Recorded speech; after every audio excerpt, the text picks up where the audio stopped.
세상에 떠도는 기묘한 괴담들. 첫 번째 이야기. 귀신을 아무 때나 욕하는 순간 너에게 귀신이 다가온다. 내가 그때 시험기간이었어. 너무 피곤해서 씻지도 않고 바로 잠들었지. 근데 내 방은 침대와 방문, 그리고 방문과 현관문이 일직선으로 되어 있어서 침대에서 깨어나 앞을 보면 현관문이 바로 보여. 그런데 한밤중에 현관문에서 신발 소리가 나더라고. 그 소리에 깨어났어. 근데 현관문 앞에 어떤 여자가 서 있는 거야. 모습이 좀 웃겼는데 눈이 고양이 눈처럼 생겼어. 그리고 눈 색깔이 10초에 한 번씩 빨간색, 초록색, 노란색으로 바뀌면서 야광도 나더라. 난 겁이 나서 이불을 뒤집어 쓰고 10분간 떨었어. 이제는 갔겠지 하고 이불 밖으로 보니 그 여자가 아직도 있는 거야. 나도 지쳐서 계속 봤어. 계속 보니까 안 무서워지더라고. 근데 그 여자가 갑자기 칼을 드는 거야. 나는 겁이 나서 내 침대 뒤가 베란다로 연결되는 창문으로 바로 뛰어들어가 큰 방으로 들어갔어. 그러니까 아파트에 화장실이 2개 있는데 큰 방에 하나, 거실 쪽에 하나 있는 거야. 큰 방 화장실 거울에 그 여자가 비치는 거야. 또 놀라서 집을 계속 돌았어. 그럴 때마다 그 여자는 직접적으로 나오지 않고 거울 같은 것을 통해 비쳐서 나타났어. 너무 무서워서 나도 부엌에 가서 칼을 들고 부모님을 깨웠어. 보통 사람을 치면 말랑말랑한데 그 여자는 딱딱해서 나무 같았어. 난 겁이 나서 그냥 옆에 있는 아빠를 깨웠지. 귀신이 아무 미동도 안 하길래 죽었나 보다 하고 엄마 옆에서 자버렸어. 그런데 또 바위가 눌렸어. 내 옆에 엄마가 아니라 그 귀신이 있는 거야. 그리고 그 방 안에 있는 모든 유리에 귀신 얼굴이 비치는 거야. 여기서 좀 웃길지도 모르겠지만 내가 그 귀신이 고양이 눈을 가졌다고 했잖아. 그래서 내가 개소리를 좀 냈어. 그랬더니 귀신 얼굴이 점점 사라지더라고. 바위도 풀렸어. 그날 진짜 귀신이 있는 줄 몰랐어. 두 번째 이야기. 미친 여자. 이삿짐을 옮기던 크레인이 넘어져 3명의 사상자가 발생했습니다. 이삿짐 운반센터 직원 2명은 철거상을 입고 20대 초반의 여대생은 숨졌습니다. 이 여대생은 이사 작업을 하던 14층의 바로 아래층인 13층의 베란다에서 1층으로 추락해 숨졌습니다. 끔찍한 사건이었습니다. 이 이야기는 귀신을 본다거나 꿈을 꾼 이야기가 아니라 혈기왕성했던 어린 저를 일주일 동안 집 밖으로 나가지 못하게 만든 실화입니다. 중학교 2학년 때 중간고사를 앞두고 심한 몸살로 일찍 조퇴를 했던 날이었습니다. 여름이었지만 덥고 지쳐 겨우 집으로 돌아와 침대 위로 길게 뻗었습니다. 누웠지만 잠은 오지 않았고 이사하는 위층 때문에 너무 시끄러웠습니다. 거실로 나가보니 창밖에는 이삿짐을 옮기는 두껍고 시커먼 크레인 기둥이 햇빛이 되는 커다란 창을 가로질러 올라가고 있었습니다. 그때 집에는 에어컨이 없어서 더워도 창문을 닫을 수 없었고 시끄러운 기계 소리를 계속 듣고 있어야 했습니다. 거실에 주저앉아 올라갔다 내려갔다 하는 크레인을 보고 있었습니다. 그때 TV 위에 놓인 카메라가 눈에 들어왔습니다. 아버지 것 같은 약간 오래된 수동식 카메라였습니다. 지루한데 잘 됐다 싶어 카메라를 집었습니다. 손으로 카메라를 만지작거리면서도 계속 들리는 크레인 소리에 희희하는 웃음소리가 섞여 들렸습니다. 그러나 그 소리를 신경 쓰지 않았습니다. 13층, 바로 우리 집 2층에는 정신이 이상한 여자가 삽니다. 장애인은 아니지만 어느 날부터 정신이 이상해져서 동네에서 노는 아이들을 때리거나 장난감을 빼앗는 등 동네 아이들이 동네 미친년이라고 부릅니다. 갑자기 아저씨의 목소리가 하며 다급한 비명과 함께 들렸습니다. 나도 모르게 내 걸음은 베란다를 향해 내디뎠습니다. 그때 크레인이 심하게 좌우로 요동쳤습니다. 나는 놀라 걸음을 잠깐 멈췄지만 계속 걸어서 베란다 창문을 바라봤습니다. 위험해 보이는 커다란 기계의 움직임을 보기 위해 창문을 열고 고개를 내밀어 밑을 쳐다보았습니다. 시끄러운 소리와 함께 크레인이 바닥으로 쓰러지고 있었고 밑에 있던 몇 명의 아저씨들이 넘어지고 다친 듯 했습니다. 그 순간 웃음소리가 분명히 내 귀에 대고 나는 소리였습니다. 온몸에 털이 서는 듯 소름이 돋고 다리에 힘이 풀렸습니다. 그리고 주저앉아 버렸습니다. 그리고 들고 있던 카메라를 꽉 쥔 채로 셔터를 눌렀습니다. 그리고 이어서 괴상한 소리가 들렸습니다. 그 웃음소리는 무엇이었을까 고민하던 차에 그 소리가 바로 위층에서 났다는 것을 깨달았습니다. 저 밑에서 사람들의 비명소리와 함께 뒤엉킨 아수라장 속에서 두려움에 휩싸인 채로 몸이 움직여지지 않았습니다. 몸을 움직일 수 없는 그 순간 위층에 사는 그 이상한 여자가 베란다로 뛰어나와 크레인을 흔들며 미친 듯한 웃음을 내뱉는 모습이 눈앞에 아른거렸습니다. 그녀의 행동이 크레인의 불안정을 초래한 것이었습니다. 벌벌 떨며 기어서 방으로 돌아왔습니다. 현관 밖에서 누군가 계속해서 벨을 누르는 소리가 들려 더욱 공포를 느꼈습니다. 침대에 올라가서 꼼짝도 하지 않았습니다. 그때 열쇠로 현관문이 열리고 엄마가 들어왔습니다. 어머, 얘 많이 아프니? 이 땀 좀 봐. 엄마의 목소리를 듣고 나서야 조금 안심이 되었습니다. 힘이 없고 머리가 아파오는 가운데 그 웃음소리가 무엇이었는지 여전히 떠올릴 수 없었습니다. 잠이 들었습니다. 깊은 잠에서 깨어나 엄마에게서 들은 이야기는 더욱 충격적이었습니다. 바로 위층에 사는 그 여자가 크레인 사고로 인해 창밖으로 떨어져 숨졌다는 것이었습니다. 그녀가 떨어지기 직전 내 귀에 대고 속삭인 듯한 그 웃음소리가 무엇이었는지 이해할 수 없었습니다. 아버지가 일주일 후 카메라에 필름을 현상해 왔습니다. 그 중에는 부자연스럽게 찍힌 하늘 사진이 있었고 그 사진의 귀퉁이에는 검은 긴 산발머리에 여자 얼굴이 포착되어 있었습니다. 그 얼굴은 입이 귀까지 찢어진 듯한 모습으로 검은 눈동자가 흰저위만 보이는 섬뜩한 미소를 짓고 있었습니다. 그것은 바로 그 미친년, 즉 동네에서 정신 이상이라 불리던 그 여자의 마지막 미소였습니다. 그녀의 웃음소리가 아직도 귓가에 맴도는 것 같았습니다. 세 번째 이야기, 담력 테스트. 한창 날이 더워지고 공포영화가 인기를 끌던 때였습니다. 친구들과 저는 시외곽의 폐가들이 종종 있는 곳으로 놀러갔습니다. 담력 시험을 해볼 생각으로 잠깐 들르기로 했죠. 제가 그 중에서도 그나마 겁이 적었습니다. 친구들과 계곡에서 놀다가 저녁 무렵에 집으로 돌아가는 길에 그 폐가에 도착했습니다.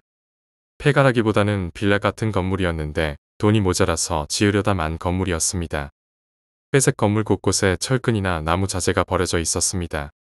도착하니 어느새 주인은 어둑어둑해지며 그런 분위기가 되었습니다. 저를 포함해서 남자 3명, 여자 3명이었습니다. 처음엔 한 명씩 들어갔다 나오려고 했는데 모두 무서워해서 결국 같이 들어가기로 했습니다. 제가 제일 먼저 가겠다고 하고 나머지 친구들이 뒤따라 오기로 했습니다. 지하실만 갔다가 한 바퀴 돌고 나오기로 했습니다. 현관을 지나 계단을 내려가니 지하실 문이 있었습니다. 문을 열고 안으로 들어가니 어둠만이 깔려 있어 조금 무서웠습니다. 제 뒤에 오는 애가 여자여서 그런지 겁을 많이 먹은 것 같았습니다. 그녀는 지하실 문 안으로 들어가자마자 제 어깨 옷깃을 손으로 잡았습니다. 그래서 저도 안 무섭게 보이려고 혼잣말을 하며 느긋하게 둘러보는 척했습니다. 지하길을 한 바퀴 돌고 다시 문을 열고 나와 밖으로 나가려고 현관 쪽으로 올라갔습니다. 하지만 같이 들어간 줄 알았던 친구들이 밖에 그대로 있었습니다. 저를 보고 웃고 떠드는 모습이었죠. 아마 저를 골탕 먹이려고 한 것 같습니다.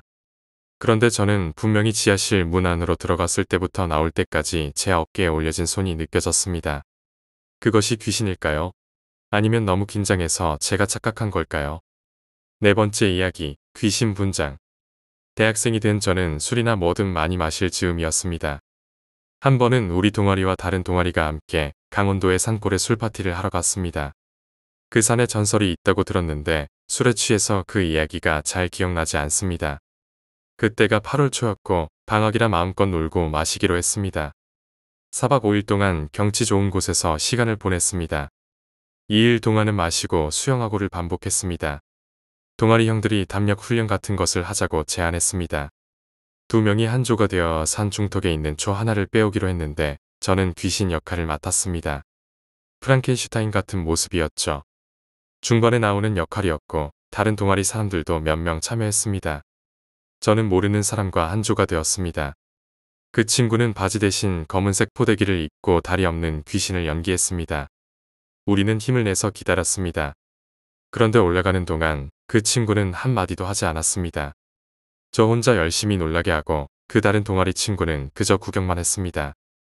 화가 나서 저도 그 친구가 먼저 하기를 기다렸습니다. 몇 팀을 보내고 나서 그 친구가 마침내 말을 걸었습니다. 왜 안 해? 재밌는데. 저는 너도 좀 하지. 라고 대꾸했습니다. 그러자 그가 뭘 말이야? 놀래키는 거 말이야. 난 잘 못해. 그리고 여기 무지 무서운데. 라고 말했습니다. 마지막 팀이 내려간 후 저는 일어나서 그 친구에게 야, 그만 가자. 라고 말했습니다. 하지만 그는 대답도 없이 가만히 앉아 있었습니다. 그래서 제가 포대자루를 입고 있어서 뛸 수 없는 그 친구를 버리고 내려왔습니다. 내려와서 웃고 있었는데 그 친구의 동아리 형이 와서 야, 너 누구 말하는 거야? 라고 물었습니다. 저는 그 검은색 포대자루 낀 친구요. 라고 대답했습니다. 그 형의 얼굴이 굳어지더니 저를 따라오라고 했습니다. 가보니 그 포대자루를 입은 친구가 모닥불 옆에 아파서 콜록대며 누워 있었습니다. 그럼 저랑 같이 귀신 분장을 한 친구는 누구였을까요? 어제 꿈을 꾸었는데 이 일이 나왔습니다. 그리고 생각해보니 그 친구가 포대자루를 입지 않았는데도 하체가 없어 보였습니다. 5번째 이야기, 아이들이 말하는 귀신. 어느 날 너무 심심해서 아파트 앞 놀이터에서 꼬마들과 놀고 있었어요. 사실 아이들과 노는 걸 좋아하지는 않지만 그날은 같이 놀고 싶었거든요. 근데 아이들이 갑자기 모이더니 형에게 무서운 이야기를 해주겠다고 해요. 옆에 여자아이는 그 이야기 하지 말라고 울면서 반대하더라고요. 하도 이상해서 미안하지만 그 아이에게 이야기를 들었어요. 그 아이가 이렇게 말하더군요. 형, 제가 정말 무서운 이야기 해줄게요. 이걸 들으면 형도 오줌 쌀지 몰라요. 저도 무서운 건 좀 약해서. 형이 그런 거에 오줌 쌀 것 같아? 근데 무슨 이야기인데? 그렇게 무서워 너희들 다 본 거야? 라고 물었죠. 모두 고개를 끄덕이더라고요. 정말 다 본 것일까? 아이들이 나를 낚시질 하려는 것은 난일까 하고 생각했어요. 그 아이가 제 눈치를 보더니 형, 그럼 천천히 얘기해 줄게요. 정말 무서워요. 그 아이는 이야기를 시작했어요. 일주일 전에 있었던 일이라고 했어요. 5명가량의 아이들이 그날도 놀이터에서 놀고 있었대요. 그날은 잡기 놀이를 하고 있었죠. 순례를 정해서 도망치는 놀이였어요. 하지만 무서운 이야기는 저녁 무렵이 되었을 때 시작됐어요. 계속 도망치던 한 아이가 갑자기 털썩 주저앉더니 아파트의 베란다를 뚫어져라 쳐다보는 거예요. 아이들이 이상해서 다가갔어요. 너 뭐해? 내가 술래잖아. 빨리 잡아. 하지만 그 아이는 한 곳만 쳐다보고 있었어요. 그래서 그 아이에게 말을 걸던 아이도 그쪽을 쳐다봤지만 아무런 이상한 게 없었어요. 얘가 왜 이러지? 배가 고파서 놀이가 하기 싫어졌나? 배가 고파서 놀이가 하기 싫어졌다고 생각한 그 아이는 저녁밥을 먹으러 가자고 헤어지자고 했어요. 그런데 그 아이는 쳐다보던 것을 그만두고 일어서더니 막 굴기 시작했어요. 갑자기 그 말에 아이들 모두 긴장하더니 야, 언니가 어딨어? 여기 우리밖에 없잖아. 울던 아이가 아파트 위로 손을 들어 한 곳을 가리켰어요. 아이들은 그것을 본 순간 기절하는 줄 알았대요. 아파트의 10층 높이나 되는 베란다에 검은 옷을 입은 긴 머리 사람이 거꾸로 걸어가고 있었대요. 그리고 걸어가는 것을 멈추고 아이들을 향해 손짓을 하는 거예요. 입 모양도 움직이는 것을 보았대요. 하지만 입 모양을 보고 말을 알아듣는 것 같이 느껴졌대요. 아이들을 보고 같이 가자 하는 것 같이 보였대요. 그걸 본 아이들은 걸음아 나 살려라 하고 도망갔대요. 그리고 다시 놀이터에서 놀기 시작한 건 일주일이 지난 오늘이라고 했어요. 그 아이는 그때 상황이 얼마나 무서웠는지 온몸으로 표현했었대요. 나도 사실 좀 무서워서 아이들이 귀신을 본 그 지점을 뚫어져라 쳐다보고는 정신을 차리고 다시 아이들과 함께 놀기 시작했어요. 아이들은 무서운 것을 다 잊고 다시 순수한 모습으로 잘 놀고 있었어요. 아이들이 다 같이 모여서 놀이터의 성을 짓기로 했어요. 나는 저녁이 다 돼갈 즈음 친구들을 만나러 갈까 싶어서 모여있는 아이들에게 인사를 하고 뒤를 돌았어요. 아이들도 나에게 형 잘가, 오빠 잘가라는 식의 인사를 하곤 모두 놀이터 한가운데의 모래밭에서 모래성을 쌓느라 한창이었어요. 내가 놀이터를 빠져나오려고 하는 그 순간 갑자기 커다란 경적 소리가 울리고 사람들이 피해 어서 트럭이 온다 소리들이 들려왔어요. 그리고 뒤를 돌아본 순간 덤프트럭 한 대가 아이들을 이미 덮치고 있었어요. 그리고 나는 그 순간 기절하고 말았어요. 트럭의 위에 아이들이 말한 검은 옷의 여자가 서 있었기 때문이었어요. 그리고 그녀가 웃는 것도 보고 말았어요. 내가 기절한 후 그녀가 나에게 속삭이듯이 말했어요. 너랑도 같이 가고 싶었어. 6번째 이야기, 선을 넘지 마. 야영을 하러 갔던 건 좋았는데 하필 거의 산동네나 다름없는 곳이어서 모기에게 심하게 물려 짜증이 났습니다. 다른 아이들은 폐교에서 야영한다며 떨고 있었지만 저는 모기 물림에 분노하며 떨고 있었죠. 첫날 밤은 재미있게 보냈고 다음 날 밤에는 담력 테스트를 했습니다. 이게 처음 해보는 담력 테스트였어요. 애들이 무서워하는 모습에 다들 조심스레 한두 명씩 산으로 올라갔습니다. 어쩌다 보니 제 차례가 되었는데 뒤에는 몇 명 없었습니다. 원칙이 한 명씩 가는 것이라 혼자 가고 있는데 얼마 지나지 않아 뒤에서 누군가가 막 미친 듯이 뛰어왔습니다. 고개를 돌려보니 알고 있는 같은 반 아이였습니다. 그 아이는 무서움을 많이 타는 것 같았는데 어둠 속에서도 얼굴이 일그러져 오려고 하더군요. 저를 보자마자 마치 구세주를 만난 것처럼 제 바지를 잡더니 나 좀 데려가. 무서워하고 소리쳤습니다. 미치겠더군요. 제 바지를 붙잡고 애원하는데 하필 팬티까지 잡아서 어둠 속임에도 제가 엄청 당황했습니다. 팬티는 거의 골반까지 내려가 버렸고 알았다고 그러니 제발 좀 놔달라고 오히려 제가 빌었습니다. 뒤따라오던 아이들이 저를 야박하다면 노려보더군요. 제가 겁이 좀 없습니다. 지금도 야자하다가 불 꺼진 교실로 가면 오히려 절 보고 선생님들이 놀라 비명을 지르시더군요. 귀신 이야기도 많이 알고 겁도 없으니 애들이 저를 이럴 때만 신뢰하더군요. 아까 제 팬티를 내려 제 정조를 위험하게 했던 아이와 동행해 열심히 산길을 올라갔습니다.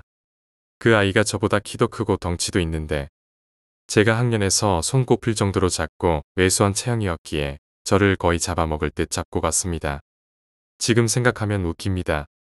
결국 참지 못하고 더 좀 떨어져서 뒤에서 따라와줘.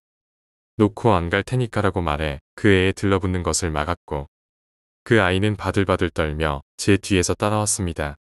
중간에 무덤가에서 선생님에게 휴지 한 칸을 받아와야 했습니다. 많은 애들이 남아 있었습니다.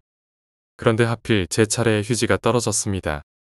속으로는 이런 생각을 하면서도 이제 가기만 하면 끝이라고 생각했습니다.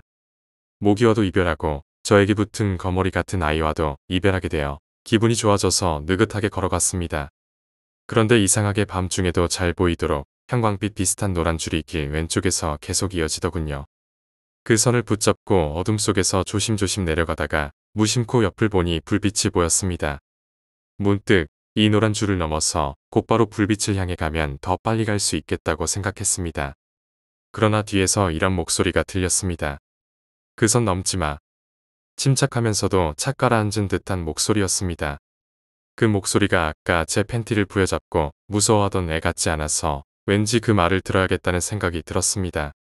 그래서 그냥 열심히 걸어갔습니다. 아까부터 이상하게 뒤가 서늘했지만 걸어가다 보니 그 서늘함도 사라지더군요. 도착 지점에 도착하니 아까 본 불빛이 없었습니다. 아니 그 전에 생각해보니 그 불빛과 반대 방향이었습니다. 이 산 주위에는 마을조차 없습니다. 있다면 폐가 정도입니다. 게다가 산이 작아서 산 안에 사는 사람도 없습니다. 대체 내가 본 불빛은 무엇이었을까 싶어서 멍하니 있었습니다. 그러다가 앞에 제 뒤에서 따라와야 할 애가 그의 친구들과 수다를 떨고 있더군요. 언제 그들과 만났는지 궁금했습니다. 대화를 들어보니 아까 휴지 받는 데에서 내가 말도 안 하고 그냥 우리랑 와버렸다. 이런, 내가 삐지면 어떡하려고. 하지만 난 내가 더 무서워. 그러니 저 혼자 그 길을 걸었다는 소리입니다. 아까 그 목소리는 대체 누구였을까요? 소름이 돋아서 얼어 있었습니다. 혹시나 싶어 선생님께 여쭈어 보았습니다. 선생님, 저 뒤로 온 애 있었어요. 선생님은 아니, 내가 마지막이었어. 라고 하셨습니다. 그렇다면 뒤에서 말하던 그 애는 대체 누구였을까요? 얼어있는 저에게 선생님이 하신 말씀. 그나저나 걱정했어. 내가 가는 길 중간에 길 바로 옆으로 꽤 높은 절벽이 있거든. 내가 그 절벽에 떨어질까봐 미리 노란 줄을 쳐놨긴 했지만 역시 그것만으로는 안심이 안 되더라고. 그래도 애들 다 멀쩡하게 와서 다행이야. 아까 만약 제가 그 선을 넘었다면 어떻게 되었을까요? 인원 점검을 하고 그 산을 벗어나면서 아까 그 말을 해준 누군가에게 고마운 마음이 들었습니다. 그 말이 없었다면 대략 저는 즐거운 야영 중간 날에 병원에 갈 뻔했습니다. 지금도 돌이켜보면 정말 다행이라는 생각이 듭니다. 7번째 이야기, 갇혔다. 집이 12층이라서 엘리베이터 앞에서 버튼을 누르려는데 왠지 모를 섬뜩함이 느껴져 뒤를 돌아보았습니다. 하지만 아무것도 없는 걸 확인한 나는 안도의 한숨을 내쉬었습니다. 때마침 도착한 엘리베이터. 엘리베이터 안은 여느 때와 다름없이 밝았지만 타려던 저는 왠지 모를 타면 안 된다는 몸의 육감이 저에게 소리치고 있었습니다. 하지만 집은 12층. 걸어서 올라가기에는 너무나도 높은 곳이었습니다. 오늘따라 왜 이래? 혼잣말로 나를 위로하며 엘리베이터를 탔습니다. 문이 닫힙니다. 엘리베이터의 자동 음성에도 저는 왠지 모를 이상함을 느꼈습니다. 이상한 느낌의 연속이었지만 저는 엘리베이터 안에 설치된 거울을 보면서 머리를 만지작거렸습니다. 5층 정도부터 엘리베이터 안에 불이 깜빡이기 시작하면서 공포를 느끼기 시작했습니다. 불이 깜빡이던 것도 잠시 8층 정도에서 엘리베이터가 멈춰 섰습니다.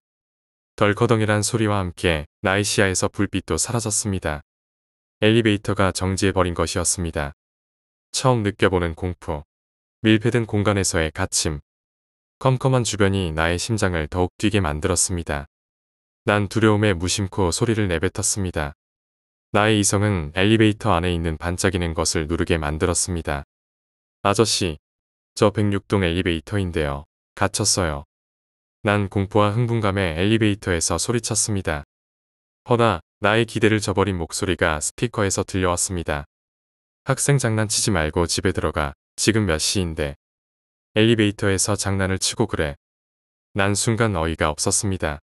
내가 장난을 친다니. 아저씨가 이상하게만 느껴졌습니다. 난 계속해서 외쳤습니다. 정말 이 학생이 미쳤나. 난 정말 이상함을 느꼈습니다.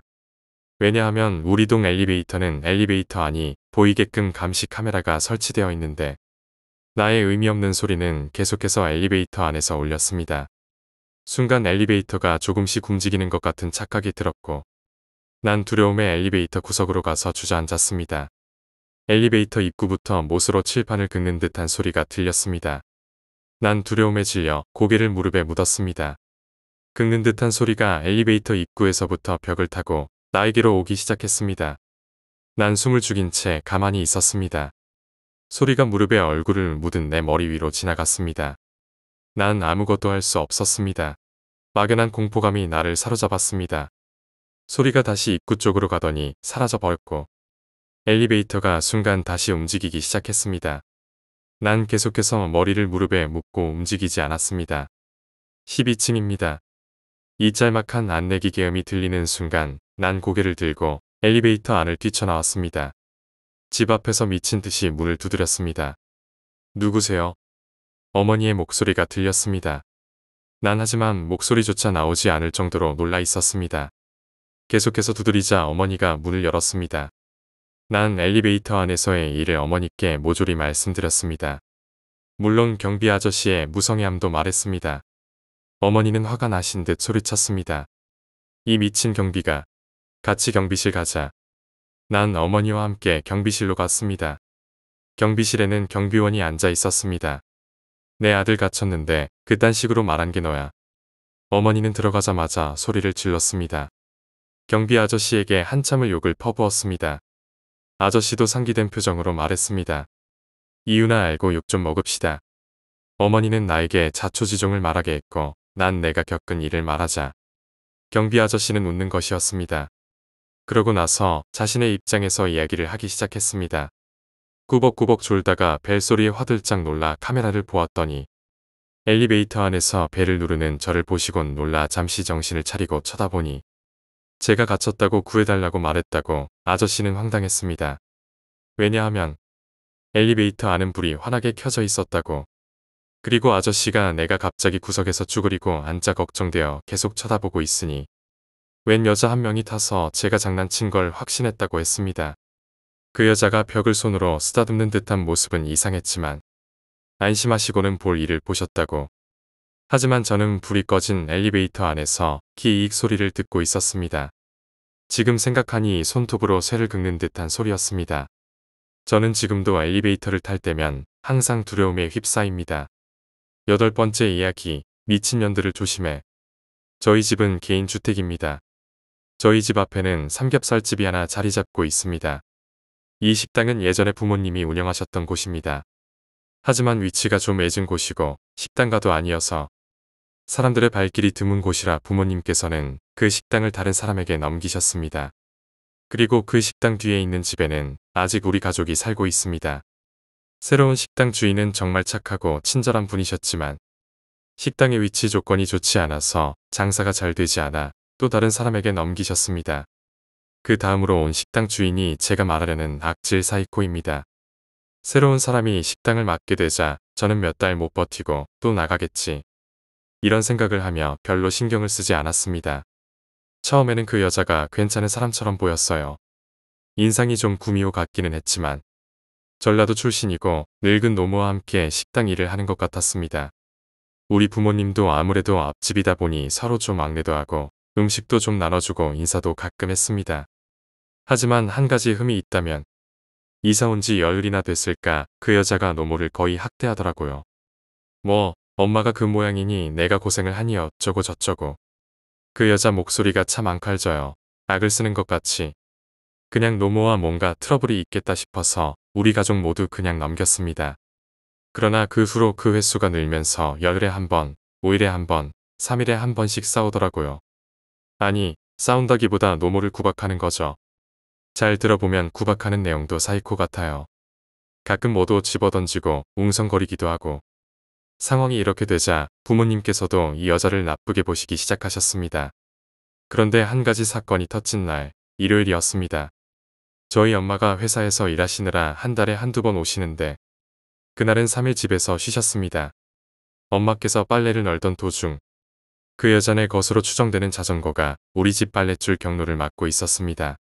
마침 그 여자는 식당 부엌에서 일하고 있었고 식당 부엌문과 우리 집 앞마당은 마주보고 있고 거리도 가깝습니다. 그래서 엄마께서 그 여자를 조용히 불러내 이 자전거 누구네 것이냐고 댁내 것이라면 좀 다른 곳으로 치워달라고 하셨습니다. 그랬더니 그 여자가 하는 말이 그 자전거 우리 거 아니라고. 왜 나한테 그런 부탁을 하느냐며. 알겠다고 하면서 내가 치우면 될 거 아니냐고 하면서 쏙 들어가 버렸습니다. 그리고는 손님들 밥 먹고 있는데 카운터에 앉아서 혼자 시부렁대는 겁니다. 그 소리를 듣고 저희 엄마가 화가 나셨습니다. 당장 뛰어들어가서 그년 멱살을 휘어잡았습니다. 덕분에 밥 드시던 손님들이 다 나가고 저희 엄마는 그날 정말 끝을 보셨습니다. 그 여자 맨발로 끌고 나와 머리채를 휘어잡고 귀싸대기 몇 대 날려주시고 앞집 항아리 다 깨시고 결국 그 여자가 그 식당 관리 할아버지를 부르고 저희 아버지를 부르고 윗집에서 사람들이 내려와서 구경하고 난리가 났습니다. 그런데 그 여자는 먼저 욕한 걸 절대로 인정하지 않았습니다. 제가 옆에서 분명히 봤는데도 말이죠. 화가 난 저는 그 앞집 여자에게 말했습니다. 아줌마가 먼저 욕했잖아요. 다 봤거든요. 그러자 그 여자는 어린 년이 거짓말까지 하네. 이 년이 어디서 지랄이야라고 반박했습니다. 또 한바탕 저희 어머니께 호되게 당한 후에야 그 여자는 집에 가서 짱 박혀 있었습니다. 그렇게 그날 사건은 마무리되었고요. 그 이후로 약 3일간은 정말 앞집 여자가 죽은 듯이 살았습니다. 저희 어머니는 다시 일하러 가셨고 아버지도 일하러 가시고 저는 학교 쉬는 날이어서 집에서 컴퓨터를 하고 있었습니다. 갑자기 밖에서 누군가 우는 소리가 들렸습니다. 그냥 흐느끼는 것도 아니고 세상에서 가장 끔찍한 울음소리였어요. 그 여자가 우는 소리였습니다. 처음에는 무슨 개가 우는 소린 줄 알았어요. 마침 추적추적 비도 오고 있었습니다. 처음에는 무슨 소리인지 몰랐는데 잘 들어보니 앞집 부엌에서 나는 소리더군요. 확실했습니다. 그 여자가 우는 소리였습니다. 그 여자가 진짜 돌았나 하고 그냥 게임에 열중했습니다. 정말 무섭습니다. 아버지가 오실 때까지만 참자는 생각을 하고 있는데 누군가 문을 두드렸습니다. 처음에는 택배인 줄 알고 나가려다가 흠칫했습니다. 아까의 울음소리는 그쳐 있고 저희 집이 미닫이 문인데다가 유리가 반투명이라 그림자가 보였습니다. 근데 택배 그런 건 아니고 어떤 여자가 서 있었습니다. 가만히 살피니까 앞집 여자였습니다. 질겁을 하고 내 방으로 뛰쳐들어왔습니다. 아예 문 두드리는 소리에 대꾸를 안 했습니다. 안에 사람이 없는 것처럼. 몇 번 더 두들기다 대꾸가 없자 사람이 없는 것으로 알고 서서히 멀어져 가더군요.